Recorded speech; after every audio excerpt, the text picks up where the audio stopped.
Hello, everybody. Welcome back to our little corner of the internet, and welcome back to the Taking Liberties Pro Wrestling Podcast. Holy shit. Oh, baby, we are back. Holy shit. I feel like it's been forever since we said that, and damn, it feels good for me to say that. Yeah, that gave me some chills when I heard you say it. Oh, so welcome back, everybody. Hello, thank you for joining us once again.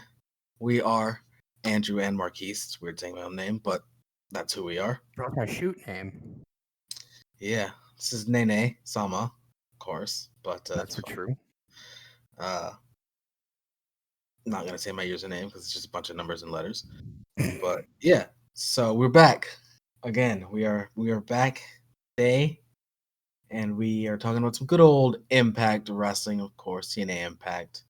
And do you want to tell the fine folks what we're? Do you want to tell them, or do you want to keep that a surprise? I think we normally keep it a surprise, and I feel like this one was a little special to me in my heart. So I think they can find out after they got to earn it. Okay, yeah, I understand. Yeah. We were supposed to drop this episode a while ago, but it's supposed to be around Halloween. But hard subject to change. Shit happens. Shit does indeed happen. Yeah, it does. So, thank you to WDM for his original suggestions, which we were gonna go with, but time passed, and it wasn't as topical. So I went against the script, brother. We're flipping the script, baby. We're doing what we want. We're making it our own thing. So I no pun intended. No pun intended for the first time. I took the liberty of just throwing out something for Andrew and I to watch. So yeah, and then I just poked around and found exactly what we needed, exactly what the doctor ordered for us stupid fucking marks to burn into our eyes. Absolutely. And I mean burn into our eyes. Oof. Before we hop into that, we want to just thank you to everybody for all the wonderful and tremendous support, even when we didn't post for like 2.5 weeks. We still saw an amazing amount of support, which was absolutely incredible and insane. The podcast is at, well, I did the calculation, it was 661 total listens. It's 382 on across the podcast platforms. It's like 279 on YouTube. It was just absolute insanity, and we want to thank you all for that. And 100%. Of course, you can find the podcast on Apple Podcasts, Google Podcasts, Spotify, Breaker, Pocket Cast, Owl, Overcast, just so many places that we don't even know we're on. So pretty much anywhere you find a podcast, you're gonna find us. Yeah, and of course you can find us on YouTube. We'll always post on YouTube, and you can follow the Twitter at TL ProWres Pod. That is TL PROWRES POD. Do you want to just go ahead and hop right into it? I think that's all the plugging that we need to do. I think we're done plugging our shit. We're gonna talk about Impact Wrestling, March 25th, 2005. All right. So you want to go ahead and kick us off with the show? Oh, yeah. So this show began with Abyss being a perv yet again to Trinity and Tracy, who were simply just hanging out in the DOA's air quote office, the bed of his truck. Bed of his truck with hay, bunch of hay. Yeah, just a bunch of hay.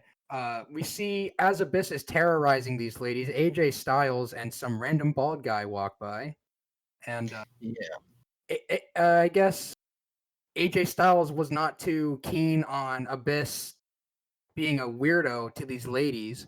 So he starts talking shit. Abyss still wanted Jeff, right? For whatever reason, he was still trying to get like something with Jeff. And then Abyss comes by, or then AJ Styles comes by, and he's like, "You're not gonna scare these ladies." No! I know what happened. Abyss had defeated Jeff Hardy for that world title shot. At the pay-per-view in that ladder match.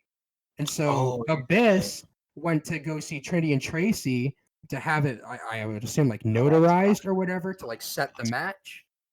And I don't know, he was just being a real fucking weirdo about it, as Abyss is, and AJ Styles was not having it. He was like, "Are you gonna? You may terrorize these women, but you don't terrorize me.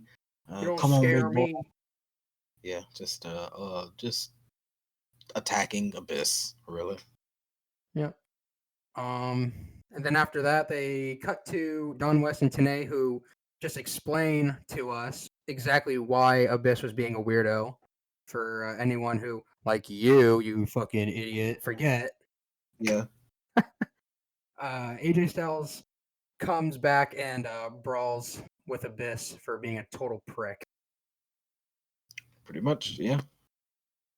And so the opening match, oh baby, my guy, Buck Quartermain. Now hold on, before we get any further, so it's Buck Quartermain versus the big old monster man Triton. But before we get into that, I gotta talk about something. So I did extensive.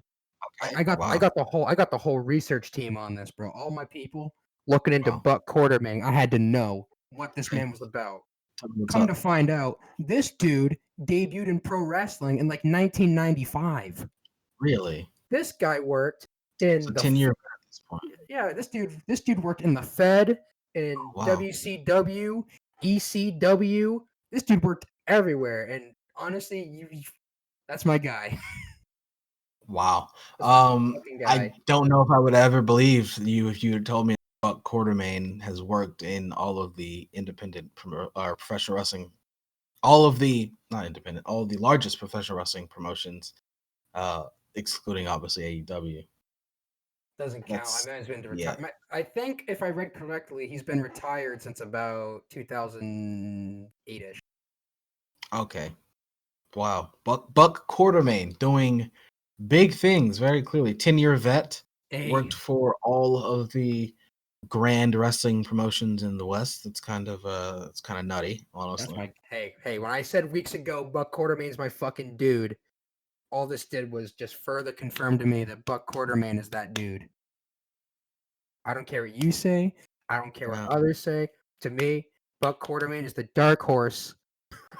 The dark horse of 2005 Impact. I'm not sure about that. I'm not exactly sold on that. But hey, we'll see, right? Hey, we'll see. So the match gets started. The two tie up, collar and elbow. Triton throws. He throws Buck away like a piece of trash, like a piece of paper. Get out of here, kid. They work each other all the way to the corner where Triton gets a nice Beal toss on Buck again, throwing this guy like a child. Reminder that Buck Quartermain is like a solid 240 easily. Lots of shoulder strikes or whatever into the corner from Triton into the abdomen of Buck Quartermain with an Irish whip off the ropes. Big boot, absolutely crushing. This was actually a pretty nice big boot. As much as I give Triton shit, it was a nice big boot. Yeah, it was a nice boot. This dude Triton's just real clunky. He's just I feel like if I remember correctly, he was in the biz for like 5 years at this point, and I don't think he's in the biz for another year, much longer after this. So damn, Impact really made this guy quit. Yeah, he's something. Yeah. So then after that, Triton continues to just beat the absolute fucking piss out of Buck Quartermain, just making him his bitch boy, little man, all that good stuff. Buck tries to mount something of a comeback after he lands a low drop kick to the knee of Triton, gotta bring the big man down and all that. But gets cut off with a holy shit, this spine buster to the 7th circle of hell. This shit was like, go away, kid. Yeah, that spine buster was nasty, bro. Murdered him. Said goodbye. And then Triton hit an F5 that he called a T3, and that was lame as fuck, but whatever. Yeah. That was the end of the match. It was a match. We'll say Hey, Buck Quartermain on TV is all I want, you know what I mean? My guy right Well, I there. guess if he's not in the main, he's got to be in the opener, right? Yeah. Speaking of TV, after that we had that goddamn blue collar TV ad with Jeff Yeah, Jarrett. once I saw that they were just re-rolling the ad again, I skipped it because I was like, I don't want to see this again. Yeah, I just had to mention that they're still playing. They're fucking lying, saying Jeff Jarrett is he could be a real big actor. He could be a real big star. We're thinking about making him a regular on the show. Get the fuck out of here, bro. Get out of here. Here, bro, I'm talking about what the hell. Yeah. And So then, do you want to take the next part there? yeah. So after that, what? Conan, he's chilling backstage, pacing around, and then the outlaw, he walks up. He walks up to Conan, and they just start going back and They forth. start like mean mugging each other. Yeah, they start mean mugging each other. They go back and forth, and pretty much Conan is just like, "What the fuck is up? Like, why are you?" It kind of sounds like he's in a relationship. Honestly, he's like, "What the fuck is up? Like, why are you going around sneaking around with your partner? Like, yeah, like what do you gotta? What business do you have with him? Blah blah blah." And then fucking BG comes and he breaks it up. He breaks up the little tension, and Truth is there, looking like the third member of Three Live Crew, which is fucked up. That's fucked up. They had the It's former hard-killing. NWA World's Champion, the third guy. Right, it's fucked up. He should be the first guy. BG should be the third guy. What is this? Ron Killings was my dude when I was watching TNA back in the day. Yeah, so basically a whole bunch of Conan and the Outlaw giving each other shit and BG acting like the peacekeeper. Whole thing was a total schmoz. Whatever. After that, we had, I don't know what this tag team pairing was of. Yeah. Was it 1000% Guapo Shocker and Jeff Hardy versus Lex Lovett and David Young? And before we get into that, I have to ask, what happened to the team of Lex Lovett and Buck Quartermain? Honestly, if I had to be completely honest with you, Lex Lovett, David Young, and Buck Quartermain are all just interchangeable individuals. Like, if I had to be completely honest with you, Don't be disrespecting my boy Buck Quartermain like that. You know, this ain't what I'm talking about. You know what I'm saying? Because I mean, I confuse Lex Lovett and Buck Quartermain all the time. The only reason I know David Young is because he's got a beer gut, a bald head, and a losing streak. I guess he did win like 2 weeks ago or whatever. Bullshit, whatever. But yeah, he stole that. Streak. But he's a loser. So when he's got a 6-5 streak. Man, when Lex Lovett and David Young came out to the ring, I deadass for a second almost thought they were the Basham brothers. Because they were just two samey looking bald dudes. And I was like, yeah, no way. Yeah. I'm like, oh, no. That's Lex Lovett and David Young, whoever they are. I was also very confused as to why Jeff Hardy and the Shocker, what is it, Spider-Man? Shocker are teaming. That was a very odd pairing to me. Because baby faces. I guess. I mean, why not? You put one of your most over dudes on the roster with a guy you're trying to get over. It makes sense. I suppose so. Match starts. Jeff Hardy chain wrestling is something to fucking behold for sure. Yeah, Jeff Hardy, not a glamorous technician. That's not what people came to see him do. Let's just say Jeff is not Matt. Let's just say no, just like Matt's not Jeff. And Matt's, they both do certain things. They both got their own things. I don't want to get into this conversation because it's very, very divisive for some reason to say that one Hardy is better than the other. We all know which one is which, but we're not going to say it because you all know the answer. Yeah, we all know the answer, but anyway, Jeff takes down David Young, lands that little leg drop between the legs gimmick he does. It's one of my favorite things ever, dude. Whenever he does that, I'm like, yeah, baby, let's go. Which is always an illegal move, and I don't understand it. Well, hey man, it's a gut kick, brother. They always sell the balls. It's just like the atomic drop thing. Yeah, they don't know how to sell that move right. Shocker tags in. They do some cool double team stuff. A kind of weird looking top rope lariat for a 2 count on Lex Lovett from Shocker. I don't know why. So Jeff Hardy was outside of the ring. He had tagged back in, and I didn't understand why the ref was distracted when there should have been a 10 count going on, but whatever. Did you forget the company you were watching? You didn't understand why the Bro, ref was. look. He doesn't need a reason to be distracted.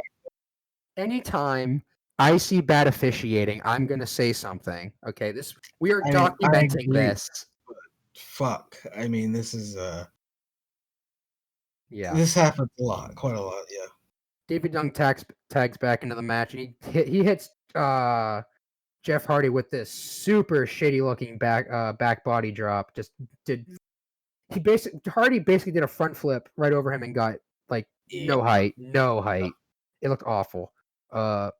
Shocker tags in, hits a top rope double drop kick to both men in the ring. Does that shockwave pin to David Young and the easy 1-2-3, because how the fuck do you kick out of that?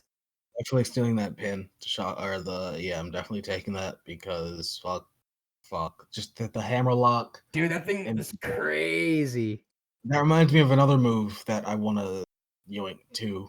It's from that fucking Rumble Roses game. I think that's the name. Yeah, is it the crossface chicken wing suplex? That shit went crazy. No, it's the hammer lock into the fucking somehow German suplex. Oh yeah, I don't know about that one. That's crazy. Yeah, it's because it's like a hammer lock. You get them in a hammer lock, and then you turn them around to where you're in front of them, but you keep their arm trapped in the hammer lock, and then you fucking suplex them and turn them in the air, and it ends up being a German. It's fucked, but it looks amazing. Yeah, it's so I'm yoinking that one as well. But you know what isn't fucking cool is DDP's entrance theme, because god damn it. So DDP wants an answer about the 6-man, 6 sides of steel match for Lockdown pay-per-view coming up in the middle of April. I am going to skip DDP's entrance every single time he appears from now on, because I just cannot bear to listen to it. I understand. Yeah, so DDP calls Dusty down to the ramp, and in a lot of Dusty Rhodes type words, announces that Jeff Jarrett, Monty Brown, and the Outlaw are going to take on DDP, Kevin Nash, and Sean Waltman in a 6 sides of steel contest. DDP then cuts a promo about Monty Brown being an absolute goober for thinking that being an ally of Jeff Jarrett was any sort of a good idea. And then Jarrett, along with his homeboys, are seen on the large screen beating the absolute piss out of Kevin Nash with Chris Candido, the Naturals, and maybe some other people, but I really could not tell what the hell was happening. Which is weird that Chris Candido and the Naturals were made to look good on big, sexy, daddy, cool guy Kevin Nash. But that's weird. I think it's where the Naturals are made to look good, period, but that's just me. Yeah. I still don't. I mean, I know their names, but I don't know who is who. I mean, to me, back in what, 2015, I don't know if you were watching NXT back then, 2015, 2016. Well, I don't think it was 2016. I think they were more established. Around 2015, they were the Mechanics, the Revival. Which one's Dash? Which one's Dawson? Oh yeah, I remember having a hard time with that. Which one's Chase? Which one's Andy? Like, yeah, I don't know, man. It's just the blonde and the brunette natural to me. And is even then, is that why they're called the Naturals? Because their hair color? Because they sure as shit ain't entertaining wrestlers. Yeah, because and even then, it's just the natural. Say blonde or brunette, it's just like the natural. It's just what a team name. Backstage, we have Raven, who approaches Jeff Hardy, and I already know where the fuck this shit's going, baby. He asks him if he'd be interested in forming some sort of team, because their fan bases are kind of like similar, I suppose, according to Raven. Jeff said, "Yeah, that's cool, man, but fuck no." Mm-hmm. If not for the fact that I had already seen where this goes from an old TNA Jeff Hardy compilation DVD that I've had since I was 6, maybe I would have thought this wasn't going where it's going, but baby, it's going where it's going. Raven was pissed. Raven was pretty pissed, yeah. Which is weird because actually Jeff Hardy turned him down very politely. I just said fuck off because it just makes more sense to me. No, yeah, he was just like, I think thanks you're cool, bro. Yeah, thanks for the invitation, but nah, man, I'm good. I'm fine with our fan bases being separate. That's literally all he said. And then Raven was like, Yeah, that's you, cool, you man. can't. Except fuck you. That's for true. And then we move on to The Rock versus Sonny Siaki versus Apollo. Now, Apollo's got like, or is it Sonny Siaki? Fuck, you see, I think it's Siaki that's got like, I don't know, maybe 2 or 3 inches on Apollo, maybe, or maybe it's the other way around. I think Apollo is slightly taller than Siaki. Either fucking way, doesn't matter. These dudes are basically the same guy. These guys are like the same dude. It's insane. It's fucking. I hate it. Watching this match was so confusing, and they didn't even have the same color like trunks on.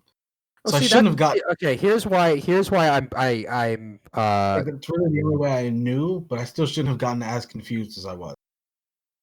I compare Apollo to Batista for these reasons. He uses a spear. He wears white trunks, black knee pads, and red boots. That's Batista. Okay? Yeah. That is Batista. And he looks like from the back without like imagine if Batista didn't have that massive tattoo all over his back. You would think it's him. Or, those fucking huge traps. Okay, well look, okay, it's like the little baby man version of Batista, but still. Yeah. Dude, both these dudes are fucking they're both pretty big. They're yes, very big. Maybe all natty. Probably not in 2000. For Apollo, doubtful. Siaki, sure, I'd believe it. Yeah, I'd believe it for Siaki. Yeah, Apollo looks like he might have been on some of the gas. Apollo looks like he's about to burst, man. So Triton earlier looked like he was also about to burst. Like he also had the fucking back knee too. So. Oh yeah, the absolute giveaway. Basically, not a whole lot really happened in this match. Apollo really early on hit a spear, which I thought is so odd because conventionally in pro wrestling, a spear is accepted as like a finish. Especially in 2005 when fucking Goldberg was just around and Batista's like getting on his feet. I was like Edge a world champion. Edge is doing the spear. Like, bro, like there are so many people using the spear as a finish, and Apollo's like, "Here's my setup move." It's kind of weird. They trade some chops back and forth, Siaki and Apollo. Siaki got slapped in the face a couple times by Apollo early in the match, and he made sure to return those. And for his troubles, Apollo hits him with a goddamn super kick, and then he goes for a second one immediately after because he thinks he's some fucking cool guy. But Siaki, damn, I'm getting these dudes fucking mixed up. Yeah. Siaki manages to duck it, and he hits him with a backstabber to show him, don't do that, dumbass. Siaki sends Apollo into the corner, but Apollo gets this crazy deep, super deep roll-up pin on Siaki. They shake hands and show some respect after the match, and that's when, oh brother, Kid Cash, accompanied by his cock shirt, comes out. Yo, he comes to the stage as a bunch of senseless crap bullshit. I didn't like a single word of what he said. Siaki. So basically, Kid Cash comes out and calls him a bunch of gays or whatever for showing respect to each other after a match or whatever. Like, okay. And so Siaki's like, all right, well, if you're so freaking tough, bruv, why don't you come fight us right now? And they end up just chasing Cash and Hoyt to the back. So I assume that there's going to be some sort of tag team match going down. I'm cool with Siaki and Apollo teaming together because it seems like a pretty neat team, I suppose. But man, I did not fucking like what Kid Cash was on about here. Yeah, we could skip the gay bashing. I don't even think either of these dudes are gay. If they were, it didn't matter. Bro, they shook hands. Like, what? Right, they just shook hands What to show the hell are some you of talking about, dude? He's like, all right, well, you weirdos. I Like, wouldn't even, what the fuck? like, all right, you weirdos. All right, you respectful pro wrestling baby faces. Like, come on, bro. You athletes are showing respect for your athletic competition. How dare That- you? You How must be dare gay. you, bro? You like, what the fuck, bro? Yeah, just it Whatever. was weird. Whoever told them to say that's off their fucking shit. And after that, we get something that's a bit more not shitty. Shane Douglas is backstage with Dustin Rhodes, and they're talking about Dustin's upcoming match with Bob Roode, my guy. Dustin claims that never in the history of time has a Canadian beaten a Texan.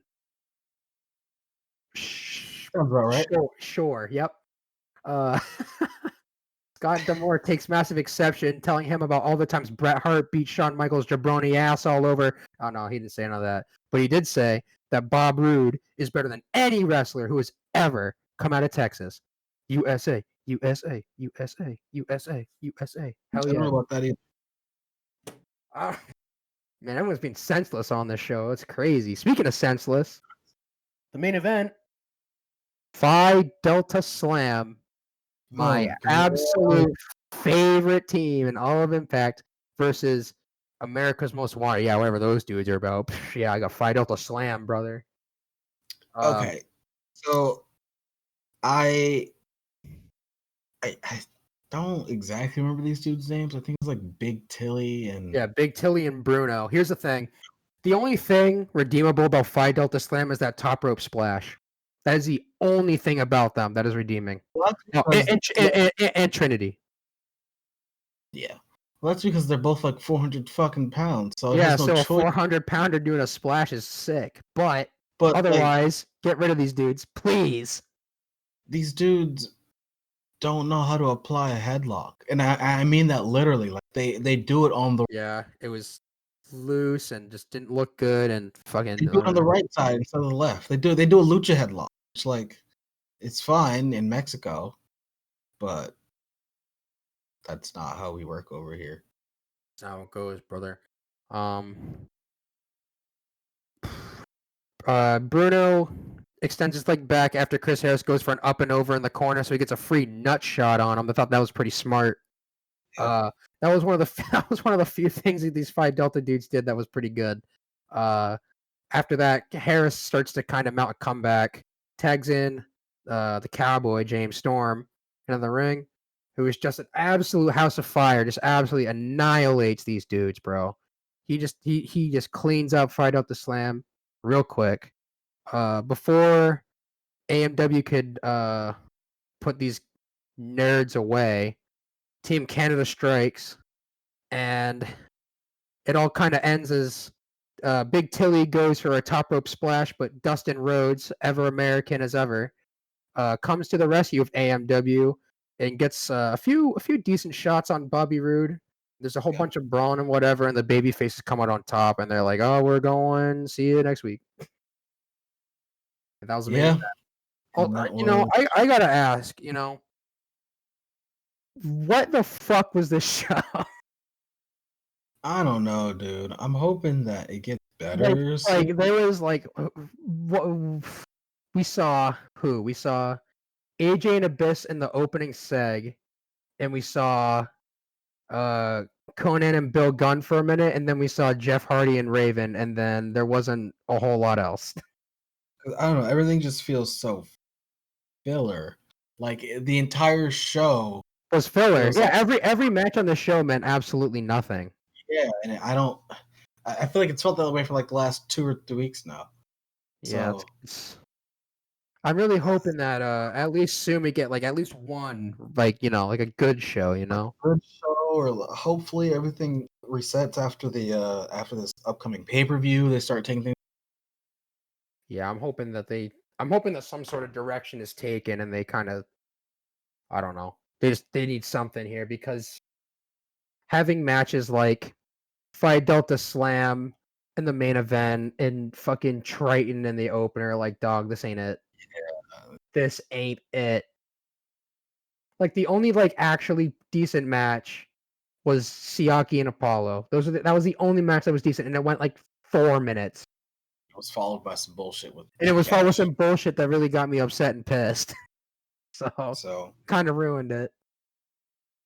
it But was that was Impact for that was Impact. that was Impact for March 25th of 2005. So brother, you wanna go ahead and do this Carney commentary segment that we do occasionally? Occasionally when we feel like it, yeah. You tell me the word and I will define it with my big wrestling mark brain. Right, and then I will try to give you my own wrestling mark. You know what Definition. this week it's your turn to go first, big man. I'm sick of going first. It's your turn. First, You go first, jabroni. just pull up word. So we agreed on. Okay, so the first word, the first word that the one of two that we're going to talk about this week is angle. What is an angle? I don't know. What is an angle, my friend? Well, an angle, my friend, is okay. So within the wonderful world of kayfabe, Which we've previously explained. Go back and find that episode. things happen. The things drive people together. Stories happen. So say that now I know my definition personally is probably going to be different than a lot of people's, but I feel like my definition most closely aligns with what I've heard wrestlers say. Mm-hmm. So I would say an angle would be okay. So say there's a story, right? Story is take for example, um, fuck it, the Matt Hardy Kane gimmick. Uh, let's say that that's the story, right? So Are you talking about when Kane got Lita pregnant with his demon baby? unfortunately, Hey, yeah. So the story, the thing that put them together, right? The story itself is Matt Hardy and Lita are a couple, and and Kane rapes her and puts a demon baby in her and marries her. So like, bro, hold on the one second. Monday Night Raw was on some fucking shit. yeah. So the story as to why they're fighting is because it boils down to Kane stole Matt Hardy's girlfriend. That's the story. So what Kane, I would you say, fucked my girlfriend. I'm gonna kick your ass. an angle is going to be a pivotal role in the story that helps it progress. So the angle of well, it, uh, fuck the baby being miscarried and Oh my Lita becoming catatonic. That is a part of the story that helped it progress from one point to the other and kept the feud itself alive. yeah, all So right. an angle, TLDR in term, an angle is a point in a storyline that helps pivot the story, progresses it forward, whatever. So that is an angle. At least that's my definition for an angle. I know, like I said, some other people may have other definitions for an angle, but I feel like that's the one that's, if I had to say, that's, in my opinion, I think that's the one that's most correct. What is Yeah, your definition I'm gonna of say it. I'm gonna say it in much more simpler terms, right? So an angle to me is essentially an event that takes place within a story. So, like in a story, you have like like rising action, climax, and falling action, right? So an angle essentially is somewhere in there, one of those points in a story. If you remember anything your first grade English teacher ever taught you, then you know what the fuck I'm talking about. Yeah. See, I tried to keep this within the world of wrestling. You're trying to I'm talking educate. I'm talking about storytelling in the world of pro wrestling, which Yeah, you're is a dying art. What, man? Fuck that. Let me do a 1190 moon bomb. I'm GIF wrestling. Fuck off. Yeah, I'll do the fucking Osprey. I'm getting views on Twitter. Whatever. All right. Yeah, whatever. So, according to the what does the internet say? the internet says an angle is a fictional storyline. An angle usually begins when one attacks another, physically or verbally, which results in revenge. An angle may be as small as a singles match or vendetta that lasts years. It's not uncommon to see an angle become retconned due to not getting over the fans. Another one, over. Or if one of the wrestlers currently involved in the angle is fired. Or hurt. Yeah. It's like again. So that's just even broader, saying that it's the entire story itself. Yeah. Much. I feel like we could probably specify it a little bit more than that, but I think my definition is quite apt. But that's because I think I'm right about everything. Fair enough. All right. But you know why I think that's because I am, and that's it. I'm always right. Every time. So the next word that we are going on is, it's blading. Oh, baby, we're blading. Ooh. So, I mean, I don't think I need to spend a lot of time on this. It even sounds simple. Blading, to blade. The act of blading really is just when a Bladeology. Right. The study of blading. No, but blading essentially is when a wrestler they cut themselves for color with a literal blade. Literal blade. So it'll be usually a razor blade of some sort. I don't know where it comes from. It comes from a fucking razor, from a fucking pencil sharpener. I don't know where this blade comes from. A box cutter. I don't know. Usually they use the blades that you would use for like a razor in a barber shop. Okay. Yeah. So you get a blade, and some wrestlers have been historically known to hide it in strange places. Sometimes wrestlers will get the blade handed to them at one point in the match from the referee, usually after a big spot. Say a wrestler gets hit in the head, the referee will like slide in to make it look like he's checking on him, but he'll slide a blade into his hand, and the wrestler that did the chair shot will fucking get the attention, and then the guy will blade, which means, like I said, he'll cut himself, usually above the brow. It's usually where it's done, or at least usually where I've seen it done. But some dudes go coast to coast, right across the forehead. Hey, check my hairline, B. Some guys go coast to coast, and Eddie Guerrero is an example. Yeah. I think that's the number one example of going coast to coast. He nicked an artery. So don't do that. Yeah, don't if you pro wrestlers out there, if you blade, don't do that. Don't do that. Yeah, don't do that. I also know blading as gigging or getting color. Yeah, that's a nice synonym for the word. I also know it as gigging or getting color. And I guess I can.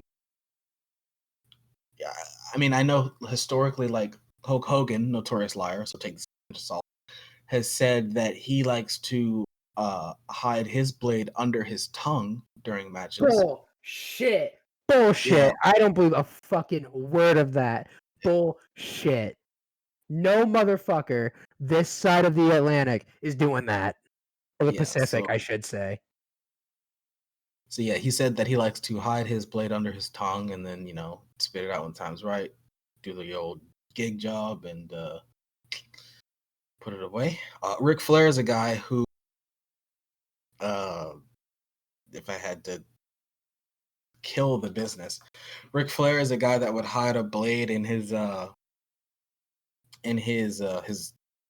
finger tape. So what he would do is he would wrap a blade, or he would wrap his fingers in tape, and he would wrap a blade. He would essentially make a pocket of tape for the blade that he could like push the blade up and push the blade down and gig himself when he needed to. That's what he did. That's what a lot of wrestlers do. Conventionally, a lot of wrestlers would also hide their blade in their wrist tape. Yes, wrist where tape they as would well. where they would cut down the razor blade to be very small, and then after they tape up their wrist, they'd put the blade on their tape and then put another layer of tape just over it. Yep. That way, when the time came, they could simply just pull it out from underneath their tape, do the thing, and another fucking. If you're balls enough to just toss it like a dumbass or put it back, wrist tape, finger tape, and under your tongue, apparently, tongue, allegedly. Allegedly, yeah. Yeah, I like to And see. from I like to the see ref, anyone actually do that. usually, well, from the ref, wrist tape and finger tape are usually the places that wrestlers hide their blade. Some wrestlers have been known to hide the blade in their own gear, which is fucking absurd to me. About all that. Yeah, I'm all set on that, bro. That's how you lose. That's how you lose valuables. I mean, I pretty much gave out the whole definition, but do you want to give your definition? Yeah, blading means to fucking cut yourself and get color, brother. Alrighty. So, according to internet, blading, also known as juicing, gigging, gigging, or getting color. A wrestler intentionally cutting themselves, or more rarely, allowing themselves to be cut by the opponent or referee, to provoke bleeding to sell the opponent's offense. Oh yeah, I guess we didn't say why, but I mean, you did mention taking a chair shot over the fucking head and then cutting yourself open to sell it. It's pretty obvious as to why you would fucking gig. I mean, I just, you're not just gonna collar and elbow gig. I mean, I feel like some of the guys in ECW would have done it for sure. Some guys maybe, but they would have gigged on the way to the fucking ring just because they could. Generally, well, Sandman did it every night when he bashed his fucking head. But he did it hard way. That's different. Is it though? He smashed it. Really? It's harder way than with a blade. Yeah, I guess. Smashing your fucking head with a beer can. It didn't even always work. I mean, it's fucked. Yeah, but he still took metal to his head. Same. It ain't a razor though. It's a can. Whatever. Semantics. Ain't blading. Don't you semantics me, you motherfucker. But yeah, everyone, that was the Carney commentary for the week. David Otunga has an incredible amount of things going for him. He has the it factor. As far as standing out as a personality, he's probably number one on the list. I've got more charisma than anybody up here. This guy is the next breakout WWE star. David Otunga did a great job being the host of Raw. He's got a great personality. I disagree with the both. I think my guy should be one. David Otunga is a star. He is A-list. Exactly what he says. He can bring a whole new fan base to the WWE. I don't know, I haven't necessarily seen the in-ring talent come up to match the persona yet. He's probably the worst NXT rookie. And I gotta be blunt. He's gonna hurt himself. And now, what you've all been waiting for, the big reveal. What we watched for the blast from the past. Brother, we watched WWE NXT from May 18th, 2010. We are wild and young. Yeah, we are going crazy, baby. Anything gets me hyped for a fucking wrestling show. It is wild and young. Possibly the worst the absolute that WWE ever used for anything, let alone a steady weekly television show. Yeah, that they used for an entire season of NXT. For 3 seasons. They used the song for 3 whole seasons. Bro, that's a year and a half. Holy crap. I can't believe no one said nothing. So basically, you said to me, OG NXT, and I said, bet. I snooped around and tried to find an episode that had some funny shit. And if we throw in that clip that I think we're throwing in, yeah, it's pretty funny. Yeah. But we'll get there when we get there. This I mean, it's show, funny, but with the power of hindsight, it's just outright hilarious. oh, dude, the power of hindsight makes this show absolutely fucking incredible. The show opens the promo package showing 3 contestants from NXT being eliminated on the previous episode, which were Michael Tarver, Daniel Bryan, and Skip Sheffield, who you may also know as Ryback. Matt Striker. Oh, did you want to say something more about that? It's just a basic recap, because this is going to be slightly important later. It's just a basic recap of showing of the show, but it shows that Michael Tarver and Daniel Bryan eliminated themselves because they both basically pretty much said, I don't want to fucking be here. And Skip Sheffield actually got eliminated. So Matt Striker's on stage and he welcomes these NXT contestants, WWE pros. On the stage, we have. Right. Oh, hold on. I didn't write it down. Did you write it down? Are you talking? What are we talking about here? All the pros. Yeah, I have all their names. Okay, so I don't. I'm gonna see if I can remember. Oh, you're gonna go a cappella on this? I'll fact check you. Yeah. All right. So we had. Okay, I won't do. I was gonna say from left to right, but I'm doing it. No, just do it in whatever order you can remember. All right. So we had The Miz, William Regal. Yep. CM Punk. Oh yeah. Matt Hardy. Christian. Yep. I know R-Truth was a pro, but I don't know if he wasn't on the stage. That's all I got then. Man, you were close. The last one was Chris Jericho, and you almost had the order right too. Oh, Chris Jericho, of course. I even said something about him accompanying Wade Barrett to the ring. Okay. It happens. Yeah, you almost had the order of them right too. If you had switched Matt Hardy and Christian, you could have had it. Damn that. Basically, Matt Striker, having all the pros on the stage, asked them what they're looking for in a WWE superstar. Now, The Miz says some real funny shit here. The Miz talks about how he's looking for a superstar that can draw a greater audience than WWE already has, and someone who has the it factor, which I thought was absolutely fucking funny coming from the guy who has probably the least it factor of all the people on that stage. Literally. Like he's the most boring person and worst wrestler on that stage. Easily, without a question. Without question. He said the it factor, and I was like, this is 2010 Miz we're talking. You're like, bro, that's cute. He didn't have his best run until 6 years after. Like, come on now. He didn't have the it factor. His best run was like 2 months. Right, he didn't have the it factor until he was what, a 15-year vet? Like, that's crazy. Bro. Right. Anyway, good Daniel Bryan shit. Anyway, the other pros also said a bunch of shit, but really the Miz was the only thing that really stuck out to me. This was a 10-minute segment. Yeah, they just talked for 10 minutes. All I really remember was that CM Punk said something about actual in-ring ability, which most of the dudes in that ring do not fucking have. Ew, no, they do not. Yeah, no, they don't. So, the opening contest on this beautiful episode of NXT is Darren Young versus Wade Barrett. Now, I got to say one thing. Darren Young is the NXT rookie of CM Punk. So, naturally, Darren Young enters to the ring to This Fire Burns by Killswitch Engage. Hearing and seeing Darren Young come out to that song is very weird. Fucking hairstyle and that. It's even weirder knowing Darren Young just passes CM Punk while he's coming out to his music and just goes to the ring. Yep. And then CM Punk gave no fucks about Darren Young. Wade Barrett comes out to Chris Jericho's music, which is his pro. Mm-hmm. And Jericho gets up from the stage and accompanies him to the. Yeah, he walks next to. Yeah, he walks side by side with Barrett, and he's with him the entire match. Now, for the most part of this match, as I feel like anyone who knows anything about Wade Barrett and Darren Young could assume, Wade Barrett has the majority of this contest in his control.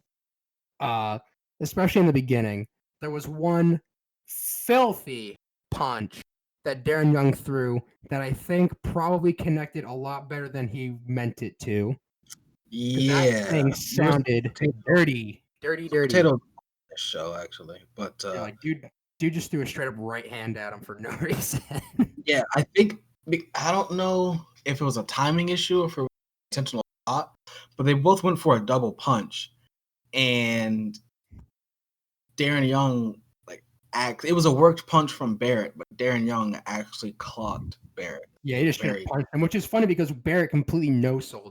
Yeah, he completely no-sold it, which, Like, I mean, I guess if you are a bare knuckle fighter, which he's a bare knuckle brawler, brother. Yeah. He better be able to firm it.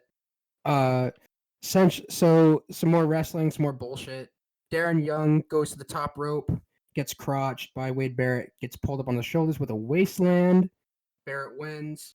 Chris Jericho's like, yeah, dude, whatever. I'm not surprised. Yeah, basic match. And then we get to what y'all heard before this review. The promo package hyping up David Otunga as the A-list guy who is going to just absolutely take over the WWE. And it was like some of the goofiest, corniest shit I've ever seen. Bro, for y'all at home, I highly suggest that you go out of your way to find this promo somewhere on YouTube or something and look at the way my dude David Otunga had the goddamn Monday Night Raw logo shaved into the side of his head. If it's in the clip that you sent me, I might just post it to the Twitter.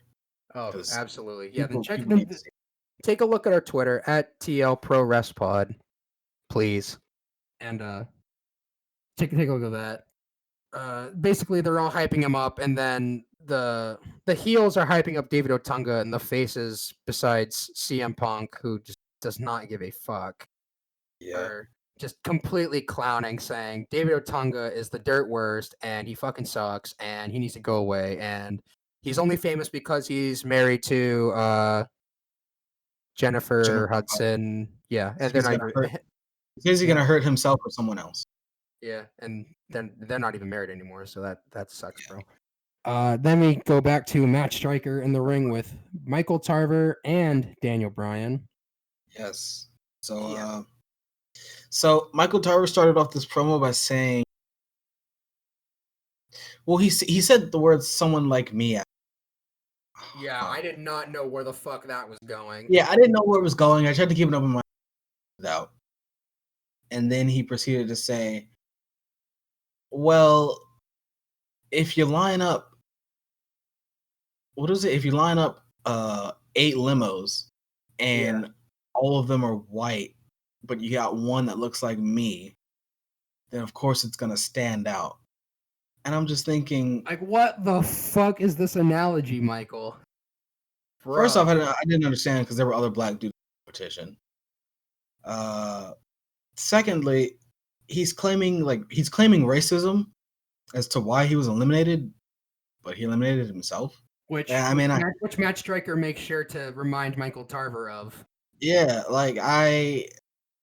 he's like, no, fam, it's because you literally said last week I don't deserve to be here. Verbatim, that is what he said. Yeah, I mean, and I know that it's mostly, I mean, I know a lot of NXT original was a shoot. Of course, like who goes through sure was kayfabe, and I'm sure there really was real the execs being who they're particularly high up, whatnot. But well, I mean, yeah, that's why Wade Barrett was ranked number 1 at NXT for the entire season.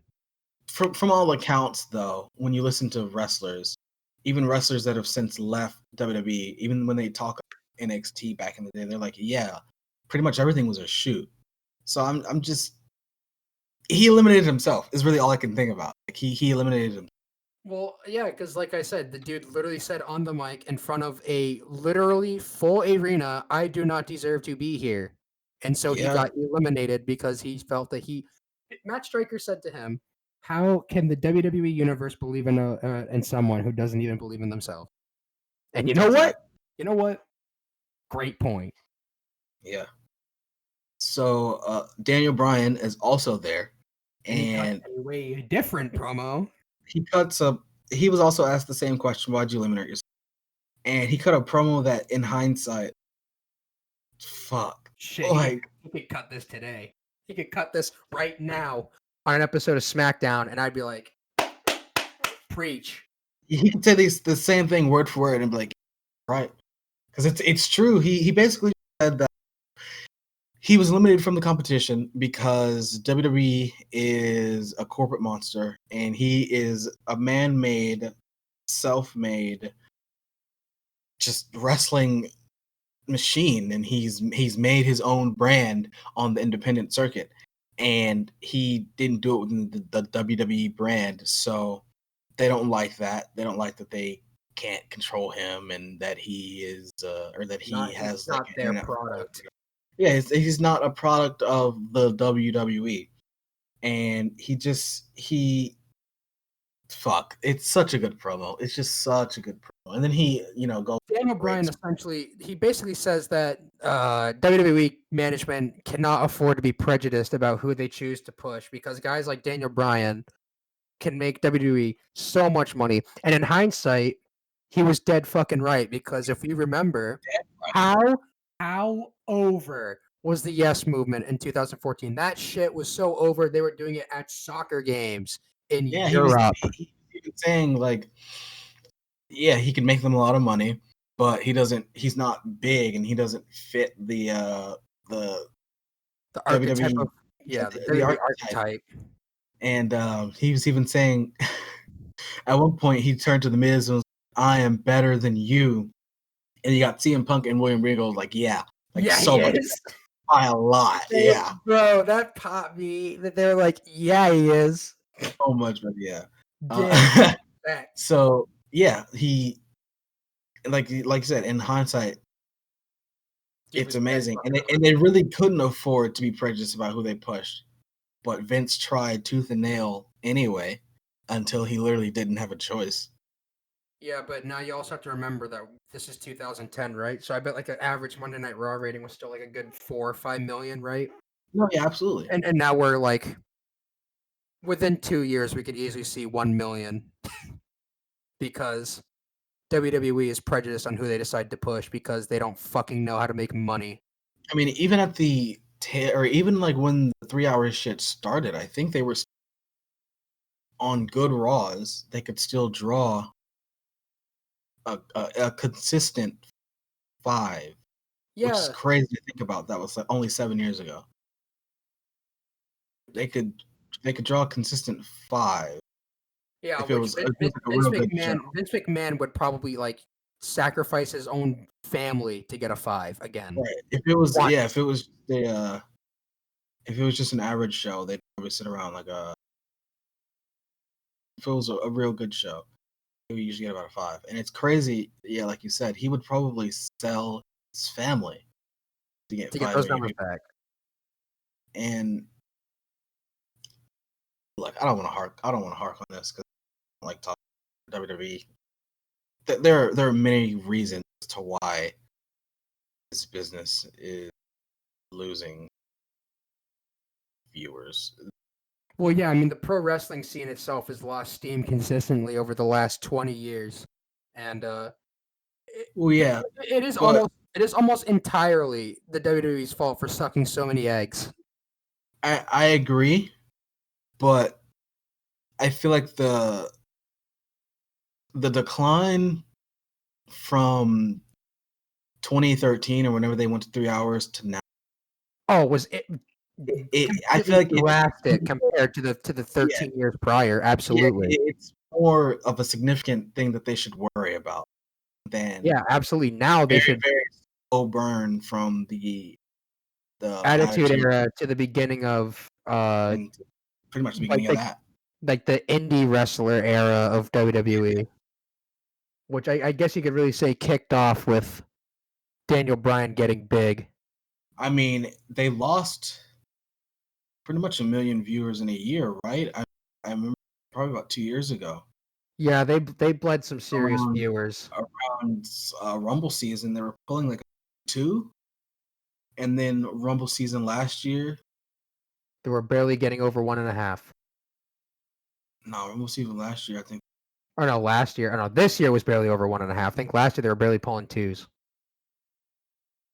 Yeah, they were barely pulling 2, so they lost 1 million people in a year, and they've lost another 500,000-600,000 since then. Well, that's what happens when you don't listen to Daniel Bryan's promo on the May 18th episode of NXT. Fuck, go listen to it again. He's got the network. I'm sure Vince has. Just go listen to it again to remind himself. After Daniel Bryan finishes his tirade on the Fed, he turns his attention to Michael motherfucking Cole. Sir. And oh baby, he makes sure to rip this boy a new asshole. He gets out of the ring, literally walks up to Michael Cole, ready to confront. He was ready to throw hands with him. I mean, he did. He did throw hands with him, but he had, he gave off the energy like, I'm coming over here to beat the shit out of you because I don't work here anymore. Daniel Bryan gets out to the announcers area and he starts mean mugging with Cole. He starts pushing him, and eventually he decides to start he just kicks his ass. He just beats the piss out of him. He's like, dude, you know what, Michael Cole, fuck you, and fuck your coal miners or whatever. We ain't even there yet, but it's soon, okay? And fuck them. Fuck them too, though. Yeah. Yeah. Eventually, the referees come out and break it up, and Daniel Bryan gets pulled out, and that was the end of that. But it was kind of cathartic to watch Michael Cole get his ass beat in 2010. I agree, especially because he's about to get home. Oh man, he's about to get really bad. So the next match on the card was Justin Gabriel versus Heath Slater.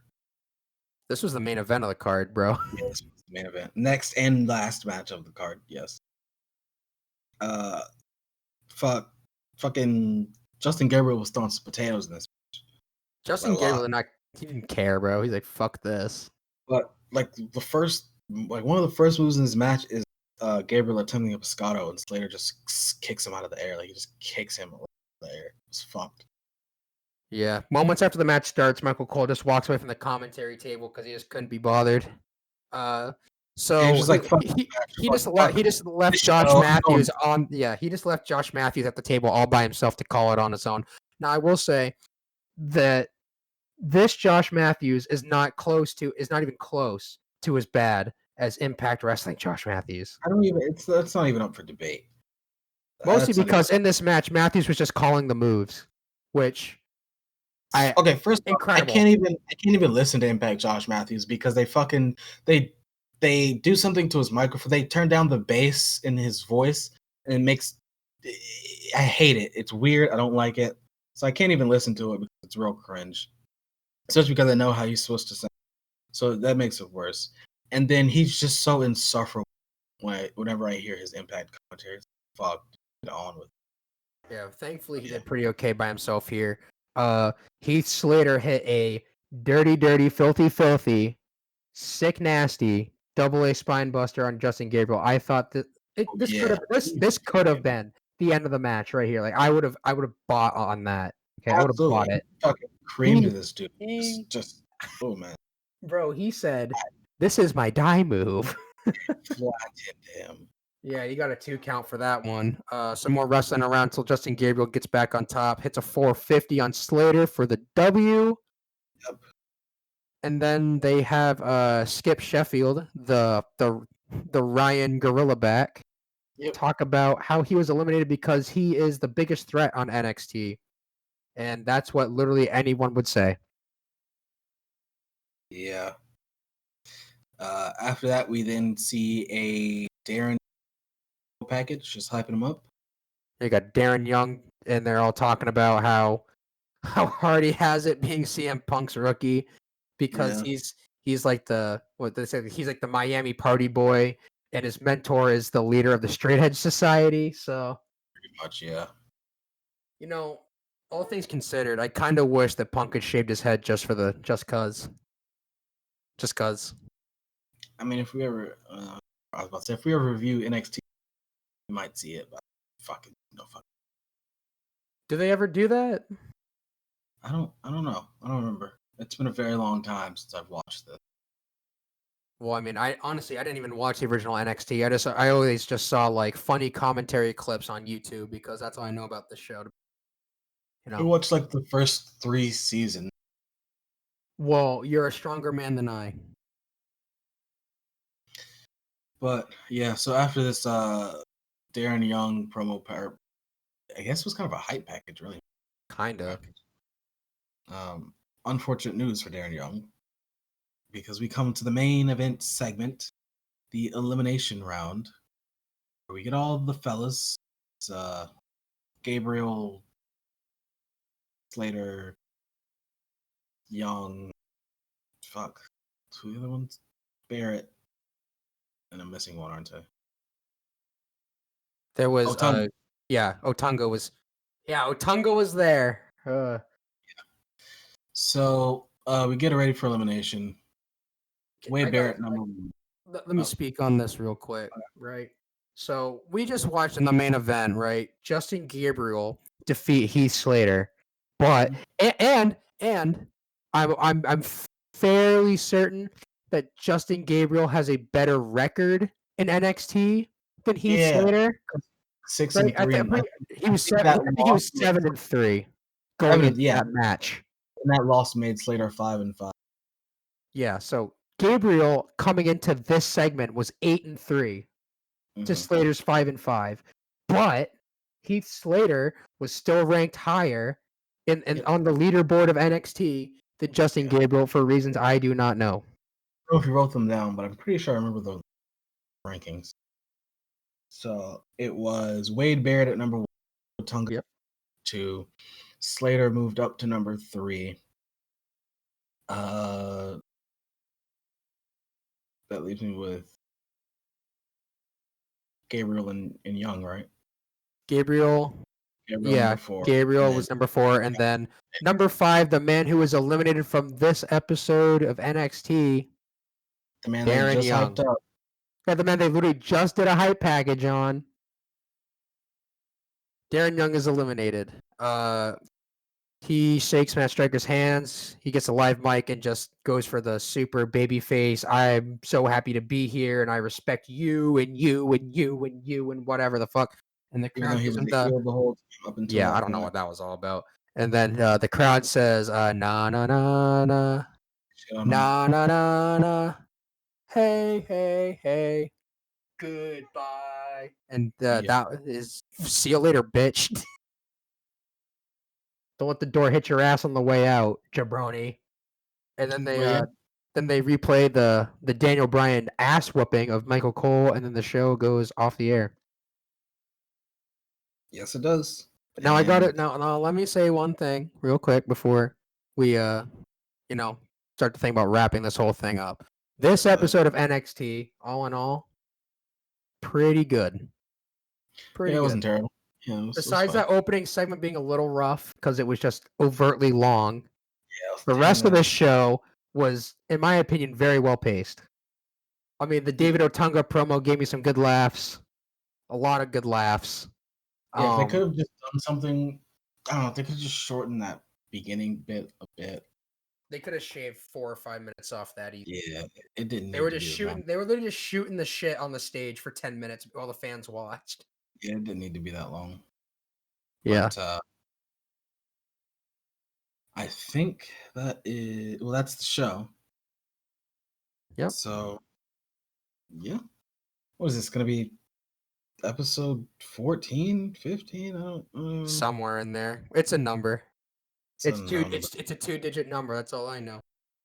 That's true. It's going to be episode 15. So this is going to be episode 15. This is 15, or this has been episode 15 of the Taking Liberties Pro Wrestling Podcast. We want to once again thank you all for joining us. Thank you all for listening. There's one person in particular I'd like to thank right now before we head out, and that is my boy Craig for not giving us any fucking problems during the recording of this episode. Let's hear it for Craig. Round of applause for my boy Craig for not giving us any fucking problems. Thank you, brother. Yeah. It's been a while for that, so thank you, Craig. and hopefully everybody will on a more consistent basis. It's the Bitch, we plan. will. You know what? I'm gonna say it right now. I'm gonna put my house on it. We will be back next week. We'll be back. We'll probably. I don't know. I don't want to. I would like to get back on the. Yeah, we'll on the just see sketch. how it goes. We'll see how it goes. Yeah, we'll see how it goes. Episodes will happen. I promise they will happen. Right. But yeah, everybody, thank you. You can you can catch the podcast pretty much everywhere. Twitter, not Twitter. Well, you can follow our Twitter at TailProsPod, but you can catch the podcast on Apple Podcasts, Google Podcasts, Spotify, Anchor Breaker, Overcast, Pocket Cast. I don't know if we're on Stitcher. Probably. Like I said, we're pretty much everywhere. I feel like so. Also, don't forget to leave a review and rating. Yes, 5-star frog splash that fucking review, you motherfuckers. We appreciate it more than you would ever know. Of course, it helps us tremendously. Yes, sir. And please drop those 5 stars on Apple, brother. Please. Yeah, and I guess that's it. So, thank Yes, you, sir. everybody. Thanks for coming back and spending your time with us. It was a real And blast. Thanks for joining me on the show. No problem. And everybody, we will see you guys next time. Later.